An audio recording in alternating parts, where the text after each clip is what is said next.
Muy buenos días, hermanos. El día de hoy expondré sobre las cartas de San Pedro, primera de Pedro y segunda de Pedro. Estas cartas vienen del griego Petros y tiene el significado de piedra. En hebreo se diría y tendría el mismo significado como Petros. ¿Cuándo fue escrito? ¿Dónde fue escrito? ¿Y a quién fue escrito? Empezaremos cuándo fue escrito. Fue en el año 60 después de Cristo en Roma, Babilonia. Fue escrito para Galacia, Asia, Bitinia, Capadocia y Ponto. ¿Quién escribió el libro? En algún momento durante la primera mitad del año 60 después de Cristo, Pedro, uno de los 12 discípulos originales, escribió esta carta desde Roma para los creyentes esparcidos por toda la región de Asia.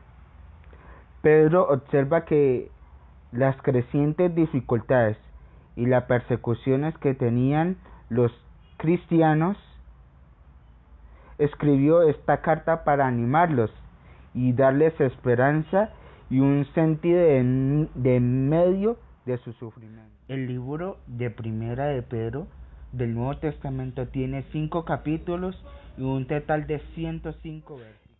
Los géneros literarios que tiene esta primera carta es el método crítico, enseñándonos quién es el escritor.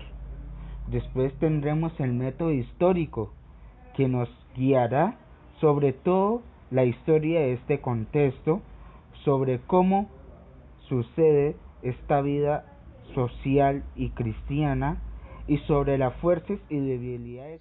¿Cómo está conformada la primera carta de Pedro?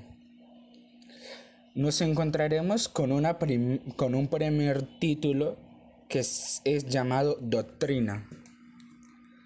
Podemos encontrar en esa doctrina dos raíces muy importantes. Una esperanza viva que la encontraremos del capítulo 1, del versículo 1 al versículo 10. La doctrina también encontraremos la obediencia en verdad. La encontraremos en el capítulo 1, el 22, versículo 22, en el capítulo 2, versículo 1, en el capítulo 2, tal cual en el versículo 4. Ahora nos indicaremos con el siguiente título: práctica. La práctica tiene 3 raíces que hace crecer esta carta: someteos, dispuestos a todo y apacidad saludos. Nos influiremos en el capítulo 2 hasta el capítulo 5. Primero, nos habla sobre un deseo carnales y también sometiéndonos a lo último, que es Silvano. Una curiosidad que encontraremos en esta carta es, a pesar de la adversidad que sus lectores se enfrentan, Pedro no los exhorta a separarse de los demás. Más bien, los llama a empeñarse en la sociedad, haciendo el bien en medio de los incrédulos que los han rechazado. Por ejemplo, en el capítulo 2, del versículo 11 al capítulo 3, en esto les enseña a acudir a la gracia de Dios y a todo lo que está implicada. El mensaje de esta epístola es la conducta cristiana a medio de una sociedad hostil.